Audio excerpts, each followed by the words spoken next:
Part 1. A New Beginning. My name is Maya, and I have a story to tell you. A story about trying, failing, and never giving up. I was a student of English communication.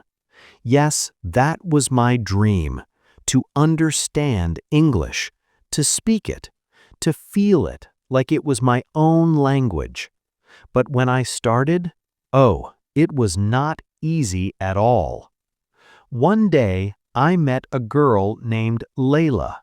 She was sitting quietly in the corner of the library, books everywhere, a small notebook in her hand, and a very tired look on her face. I sat next to her and smiled.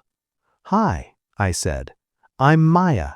Are you studying English too?" She looked up slowly. "Yes," she said, "but honestly, I feel like I will never be good at it. Speaking is so hard for me. I don't know what to do anymore." I felt that, deep inside, because I used to feel the exact same way. I told her, "Let me share something with you. My journey with English was not smooth, not at all. But I found my way, and I believe you can too." Her eyes changed. A little light appeared in them. "Really?" she asked. "Can you tell me how?" And so I began. Part 2. The struggle was real.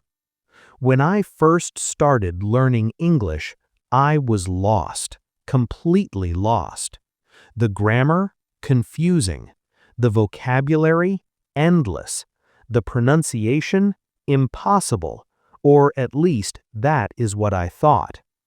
I remember one time I tried to speak in class, just one simple sentence, but my voice shook, my words got mixed up, and everyone looked at me. I sat down quickly. My face was red, my heart was racing, and I told myself, maybe English is just not for me. Layla nodded slowly. "I know that feeling," she said. "I feel like that every single day." "I know," I told her, "but that feeling, it is not the truth. It is just fear, and fear can be defeated." Part 3. The First Step. I told Layla that my journey started with one simple decision. I decided to stop hiding. Instead of avoiding English, I started walking toward it, every single day. The first thing I did, I started listening, just listening. I found easy English videos online, short ones, simple ones, with clear voices and slow speech. Every morning, I would sit with my tea and just listen. At first, I understood maybe 30%, then 40, then 60, and one day I realized I was understanding almost everything. That moment felt like magic. Layla smiled a little. "I listen to podcasts too," she said, "but I still get confused sometimes, especially when they talk fast." "That is completely normal," I told her. "The brain needs time to adjust. It's like learning to ride a bicycle. At first, you fall. Then slowly, you balance. Then one day, you ride without even thinking about it." Part 4. The Power of Repeating. I told Layla about something I called my secret weapon. It was simple, but it worked like nothing else. Repetition. When I watched a video or listened to a podcast, I did not just listen and move on. I would pause it. I would repeat the sentence I heard, out loud, in my own voice. I copied the speaker's tone, their speed, their rhythm. It felt strange at first, almost funny. But after a few weeks, my pronunciation started changing. My sentences started sounding more natural, more confident. Try it, I told Layla. Even 5 minutes a day. Just repeat what you hear. Don't be shy. Close your door if you need to, and just speak. She laughed softly. Maybe I will try that, she said. Part 5. Finding real people to practice with. Now here is something important, something I wish I had done earlier. Practicing with real people. I know what you're thinking. That is scary. What if I make mistakes? What if they laugh? But listen, making mistakes is not embarrassing. It's actually the fastest way to improve. I joined a small conversation group at my school, just 5 or 6 people, all learning English together. We met every week. We talked about simple things, our favorite food, our daily routines, our small dreams. Nobody judged anyone. Nobody laughed. We were all in the same boat. And slowly, speaking started to feel less scary. Layla leaned forward. How did you get comfortable talking to native speakers, though? I feel so nervous around them. I started small, I said, very small. Just a greeting. Good morning. Nice weather today. Thank you so much. Small words, short sentences. And every native speaker I spoke to, they were kind. They appreciated that I was trying. Not one of them ever made me feel bad. Part 6. Building vocabulary without boring yourself. Layla had another question. What about vocabulary? I learn new words, but I forget them so fast. It's frustrating. I nodded. Yes, that happens to everyone. Our brain does not keep words just because we read them once. We need to see them again and again and again. So here's what I did. I made small cards. On one side, the new word. On the other side, the meaning and a short example sentence. Every morning, I would look through my cards. Just a few minutes, but every day. And those words, they slowly became part of me. Also, I told Layla, try to learn words that you actually care about. If you love cooking, learn food words. If you love music, learn music words.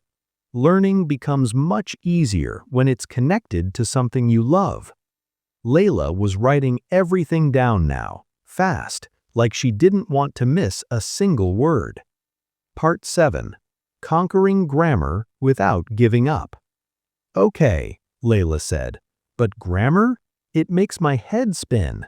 There are so many rules and so many exceptions to those rules. I laughed. I know, trust me.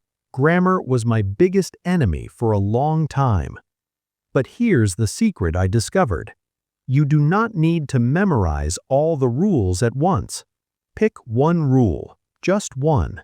Study it for a few days. Write sentences using that rule. Then move to the next. Slow and steady. I also used grammar apps on my phone, little quizzes, short exercises. And instead of studying grammar from boring textbooks, I started noticing grammar in things I already enjoyed. A sentence in a movie, a line in a song, a caption on a photo. When grammar comes from real life, it sticks much better. Part 8. The journal that changed everything. Did you do any writing practice? Layla asked. Yes, I said, and this one surprised me the most. I started a journal, a simple notebook, and every night before sleeping, I wrote a few sentences in English. Not perfect sentences, just honest ones. Today was tiring. I ate something delicious for lunch. I watched a funny video and laughed out loud.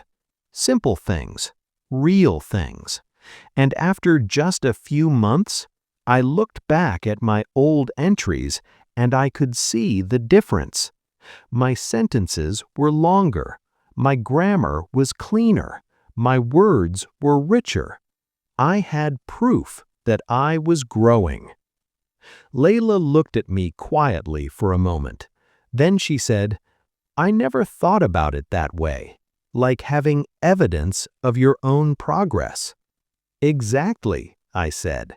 "On the days when you feel like you are going nowhere, open the journal, read your old words, and you will see how far you have truly come." Part 9. The Shadow Method. "Is there anything else you did for speaking?" Layla asked. "Because that is still my weakest area." "Yes," I said. "There is one more thing, and it is powerful. It is called shadowing. You find a video, a short one, a speaker you like, someone with clear pronunciation. You listen, and while you listen, you speak along, at the same time, like a shadow following its person. You do not wait, you do not pause to think, you just follow. The voice, the speed, the emotion. And something amazing happens. Your mouth starts to learn. Your tongue starts to move differently. Your English starts to sound more alive.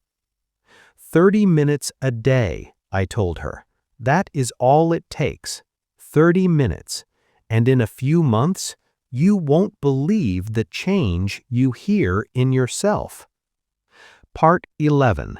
When Motivation Disappears. Layla got quiet for a moment. "Can I ask you something personal?" she said. "Did you ever feel like stopping? Like it was just too much? Like maybe it was not worth it?" I looked at her gently. "Many times," I said honestly.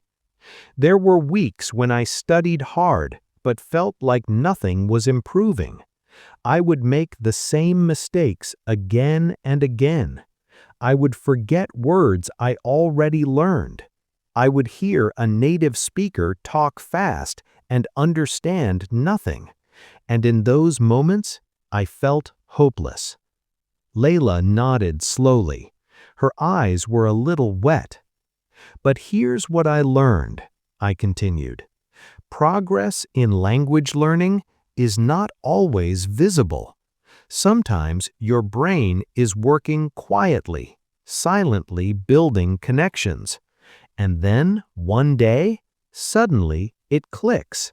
A sentence you could never say before comes out naturally. You understand a joke. You follow a fast conversation. You write a paragraph without stopping to think. And you realize all those hard days, they weren't wasted. They were building the foundation." Part 11. The Accent Challenge. "What about accents?" asked Layla.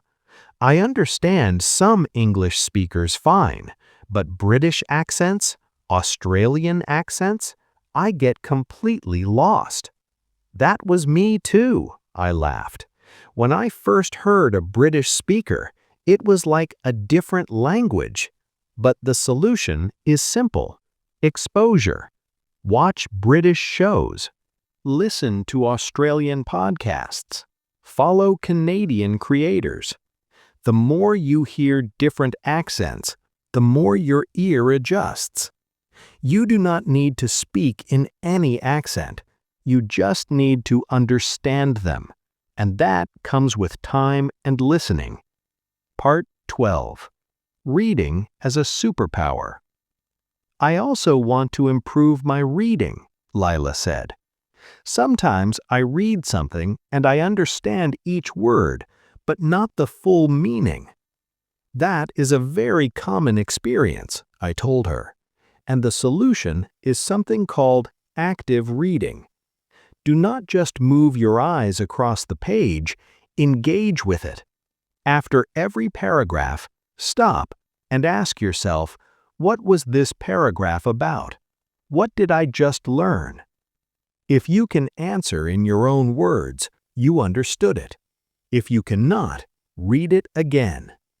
Also, read things you actually enjoy: stories, travel articles, interviews with people who inspire you.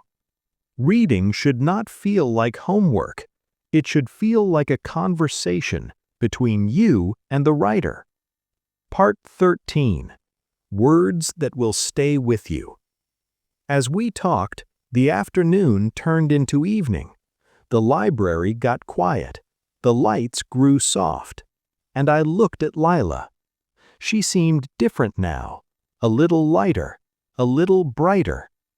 "Thank you, Maya," she said. "I came in today feeling like maybe I should just quit, like English was not for people like me. But now, I feel like maybe it is possible." I smiled at her. "It is not just possible," I said. "It is absolutely going to happen. Because you already have the most important thing. You care. You want it. And that desire, that hunger to grow, no textbook can give you that. No app can teach you that. That comes from inside. And you already have it." Part 14. Final words for the journey. So wherever you are right now on your English journey, maybe you're just starting. Maybe you've been going for a while but feel stuck. Maybe you feel like everyone else is improving faster than you. Listen to me carefully. Every single word you learn brings you one step closer. Every mistake you make, it's not failure, it's proof that you're trying. And trying is everything. Confidence doesn't come before practice. Confidence comes from practice. So speak, even when your voice shakes, even when the sentence is not perfect, even when you're not sure of the word. Speak anyway. Because the more you speak, the more natural it becomes, the more real it feels, the more yours it becomes. Your hard work will pay off. Your effort will add up. Your English will grow. Just keep going. One word at a time, one sentence at a time, one day at a time. You are doing better than you think. And remember, even the most fluent English speakers in the world, they were once beginners, exactly like you. This has been a Fluent Harbor story. Thank you for listening, and we'll see you in the next one.